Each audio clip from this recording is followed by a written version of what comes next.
And equanimity often comes when you realize that we're all in this game together, and each of us has the same basic desires. We want to be happy, we want to be healthy, we want to have some success, and we want to love and be loved in return.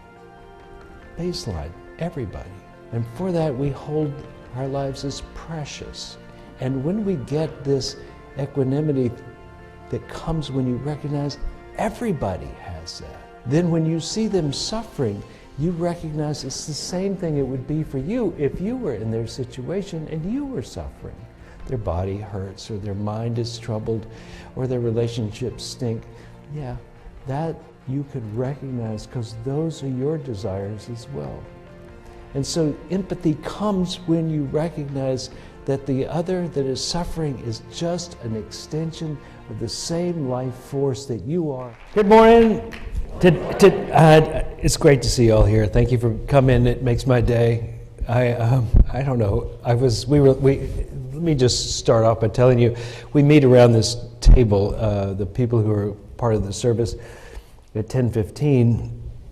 Just to make sure we know what our parts are and what needs to be done. And then we have a little prayer, and I open the whole thing by saying, hey, I'm just happy every day. And that's where we're going on this whole journey of awakening, is to wake up every day and go, I got this, right?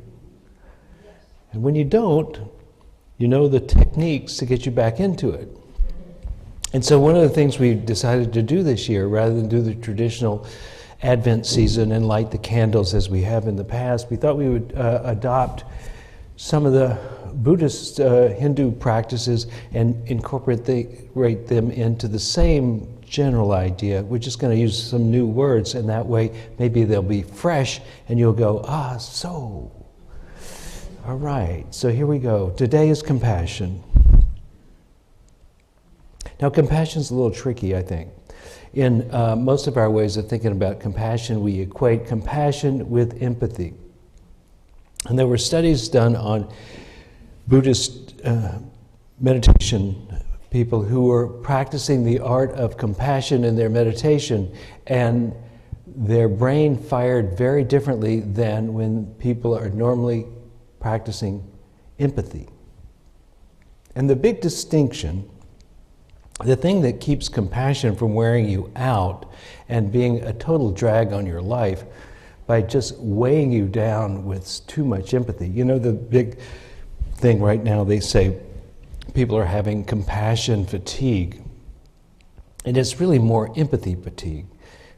And that fatigue is coming because your body and your whole spirit begins to take on the feeling state of another, which allows you to have empathetic response, a similar response, but it can over time wear you out. So you see the tragedies in different parts of the country or the world, and then you take that on, and it's not even yours, but now you have it, right? And that just wears you out. And so a break from the news is often considered one of the remedies for compassion fatigue, but maybe practicing true compassion might be even better.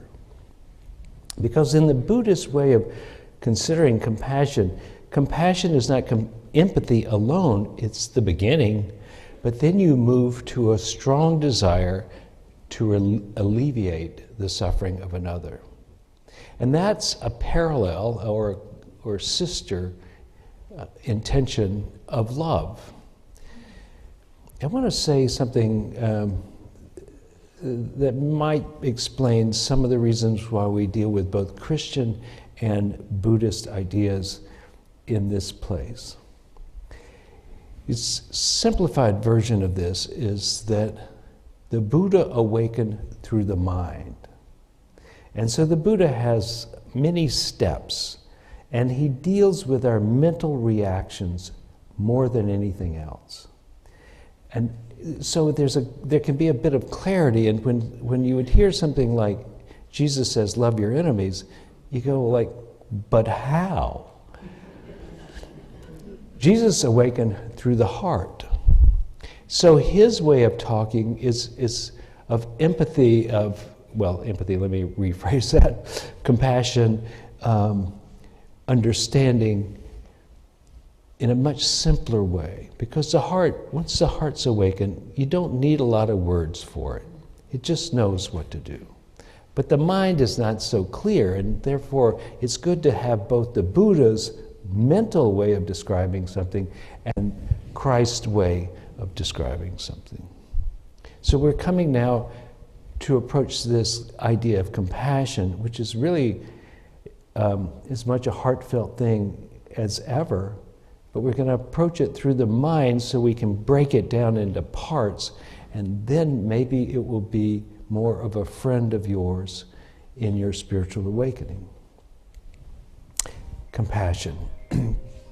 So compassion has the element of empathy in it, so you feel with another. And that comes about in part by some of the other practices that are done, which we did last week, which is equanimity. Now, one of the ways of being in that state is to realize everybody is in the same boat you are. Everybody's life is precious to them. Now, I know for most of us, we think how precious my life is, but most of us, when we look out on the sea of people in front of us, we go, characters in my play, not that precious, right? But in their life, it is so precious. And equanimity often comes when you realize that we're all in this game together, and each of us has the same basic desires. We want to be happy, we want to be healthy, we want to have some success, and we want to love and be loved in return. Baseline, everybody.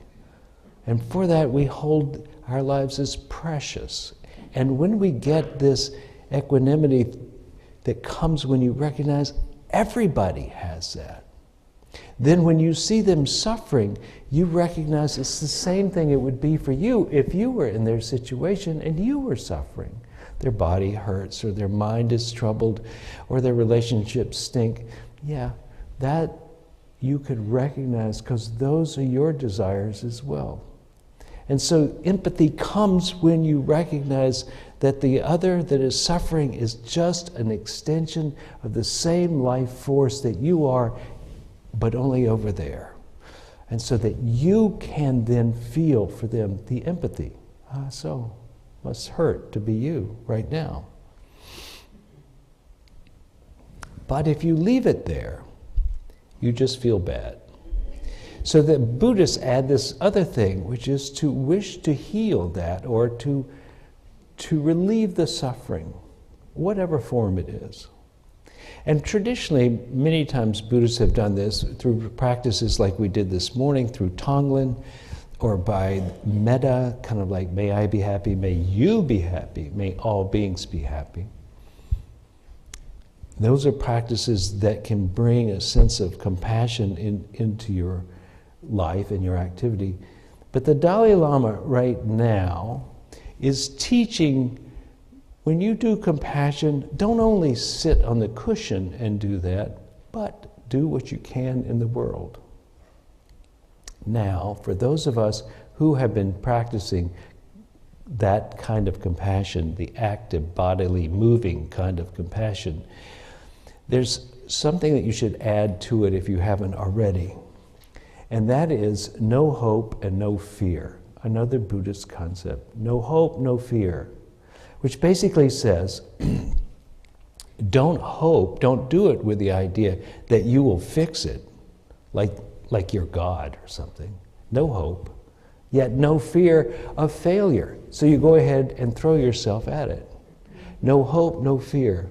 I was thinking about this. I've recently been in this conversation of my own mind. What is the problem with special relationships? Do y'all know what special relationships are? And it comes out of the Course in Miracles. Comes out of Course in Miracles, and it basically means when you really need somebody to treat you special, and you treat them special. Let's call it a romantic relationship. And so, what is the problem? Why are romantic relationships so tricky? is because we have those two things involved with almost every aspect of a romantic relationship. We have hope and fear. We hope you'll fulfill my longings. We fear that you will leave us or that you won't, right? And that whatever I do won't satisfy you or something like that. And hope and fear is toxic, actually, if you think about it. Why do they fall apart? Why do husbands and wives that were once lovers and deeply engaged with each other become enemies? Love and fear. The attachment to the outcome, essentially. So when you're doing compassion, think of it as though you don't really need it to work out. You don't need to have changed them, although you're going to throw yourself at it in a fearless way. Now imagine if you use that compassion for yourself. Most people say, or many teachers say, to actually learn to practice compassion, you must learn to practice on yourself. Because if you can't give yourself the compassion that you need, your ability to give it away will either not be there at all or greatly diminished. So I think, just like as we practice in the Tonglen meditation, compassion for yourself, fundamental. Tara Brach, who's a meditation teacher, says that the big hindrance in spiritual development is self-criticism and shame. And that's an inside job. And to break the spell of that allows the spirit and the mind to seek different solutions to life's problems. So if you're stuck in self-criticism or in shame, you're really dancing with a bear that has no grace. So to do it, you need to give yourself compassion. I was talking with somebody very recently, and I said, I just want to tell you that I'm a fan of the way you have done your life. And she goes, you don't know all the bad things I've done. I said, well, I know a few, and I'm counting those in. She goes, no, there's one more. So I said, well, what is it? She tells me. I go, okay, well, after a while, I spent my time saying, that's true, but you don't really know what the outcome of that was. That seems like such a big deal for you, but it's not. You don't know what you don't know about what the outcome of that was.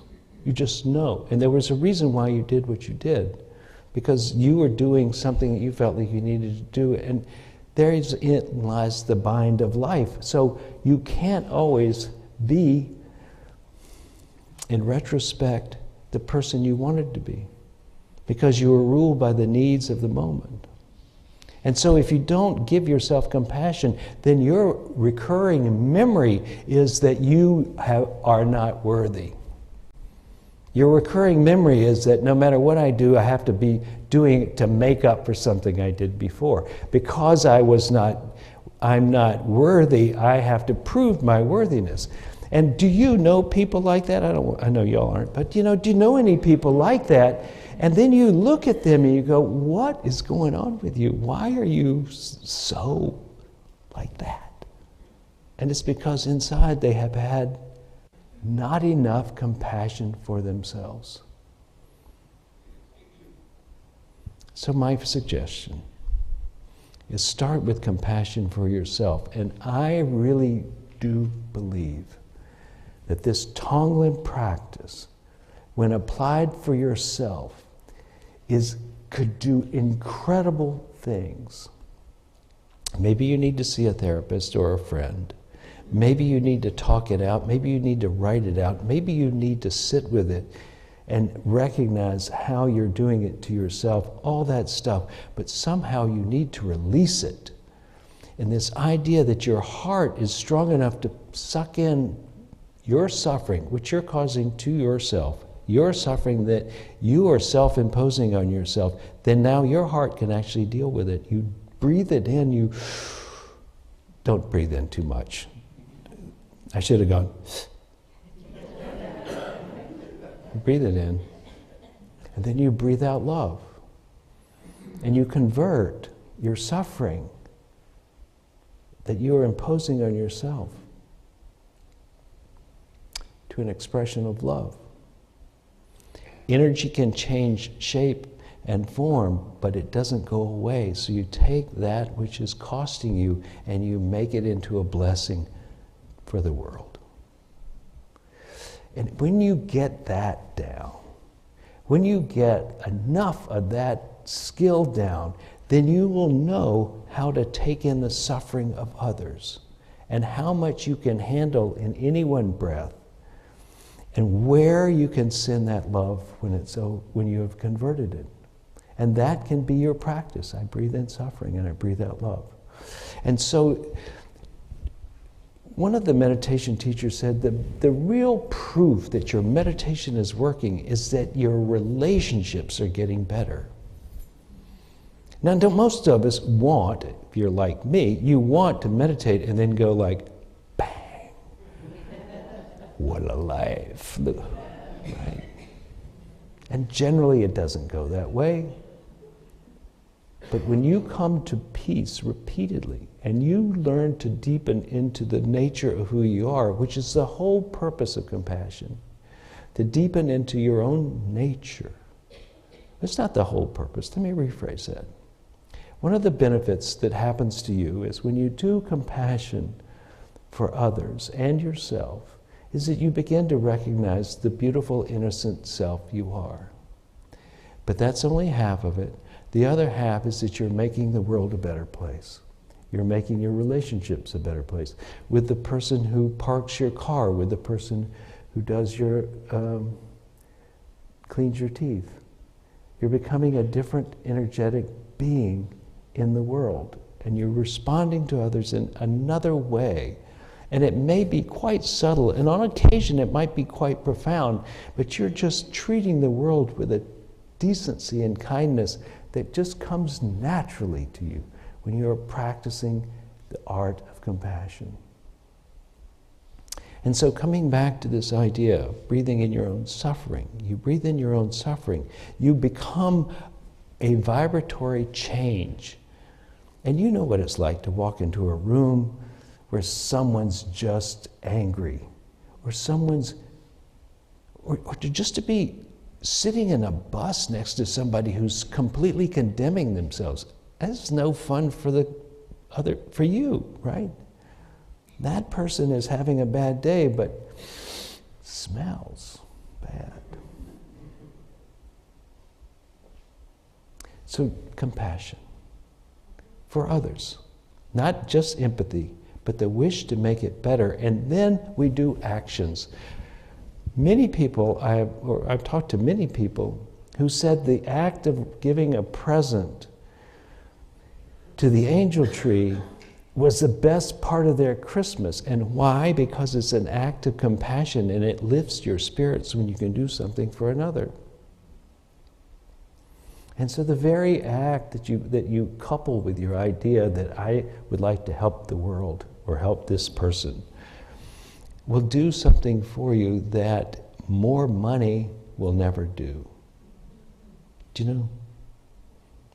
How many of us think, if I just had 70% more money,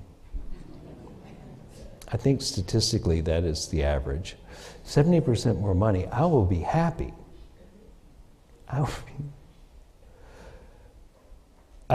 Many of you have 70% more than you had sometime in the past, and how's it going? So it's not that, obviously. Enough money up to a point, and then it means way less with each increment. But the way you give it away, the way you share it, that means a fortune. You know, I'm only going to touch on this briefly because we are asking the congregation to make extra donations this time of year, between now and the end of the year. crosses over into January, I'm good with that. But basically, we're asking to refill our reserves, which we have chipped away at over the last 4 years. So it's my hope that we will be doubly, triply generous this time. And in so doing, we will stop looking over the finances with any fear. That's the main hope.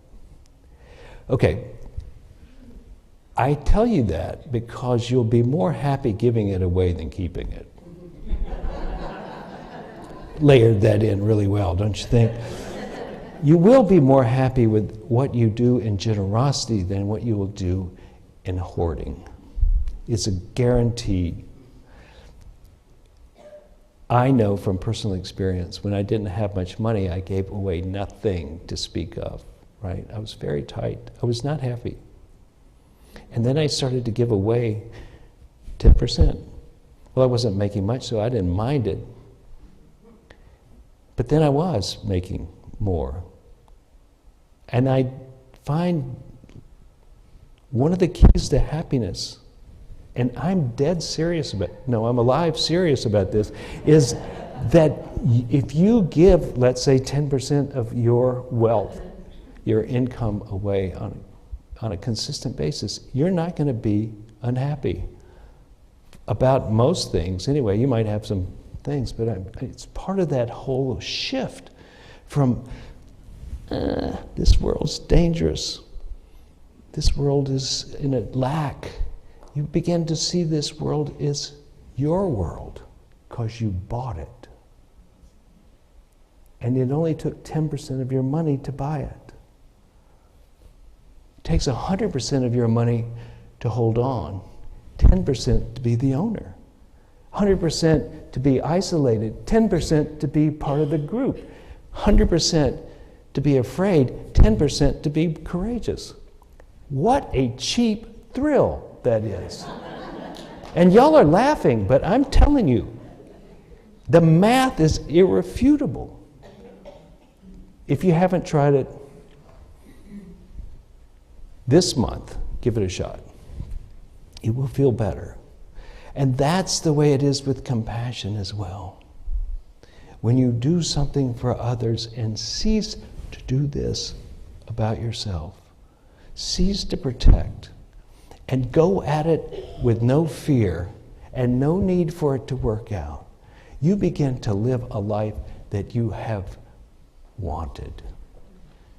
Happiness, safety, grace, peace. Wouldn't that be better than anything you have without it? Practice compassion. Start with yourself. Slowly, as slow as you need to be in good health throughout the whole thing. Gradually learn how to distinguish without ridiculousness what you can do and what you can't do for another. Come at it with no hope and no peace. No fear, no hope and no fear. And trust that this is a path that will free you from your constraints because you are living a world in a different way. Let us pray.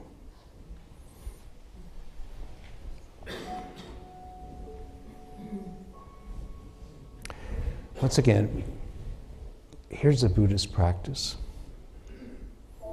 It's simple. You can do it mentally. But when it drops into your heart, it will be wonderful. It's called loving kindness meditation. And we're going to pass out a card at the door. The prayer chaplains will be passing out these cards. We'll have this on it. And it is our hope that you'll do this practice, which we're going to do right now, every day this week. All of us.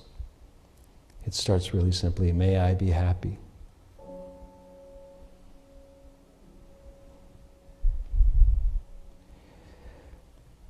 May I be filled with loving kindness. May you be happy. May you be filled with loving kindness. May all beings be happy. May all beings be filled with loving kindness. It can be a mantra throughout your day. May I be happy. May you be happy. May all beings be happy. May I be peaceful. May you be peaceful. May all beings be peaceful.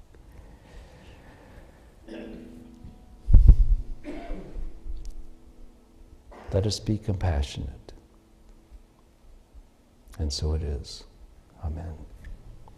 I hope you got something out of today's service. We intend to bring you things that will help you in your life become more of who you want to be, give you the freedom of forgiveness and the hope of expectancy that your life will unfold in a way that brings you joy, happiness, and is a contribution to the world. If you would like to contribute to this ministry, please go to unitytriangle.org, hit the donate button, and it will lead you into an easy way of doing that. We thank you for your attention and look forward to seeing you again here.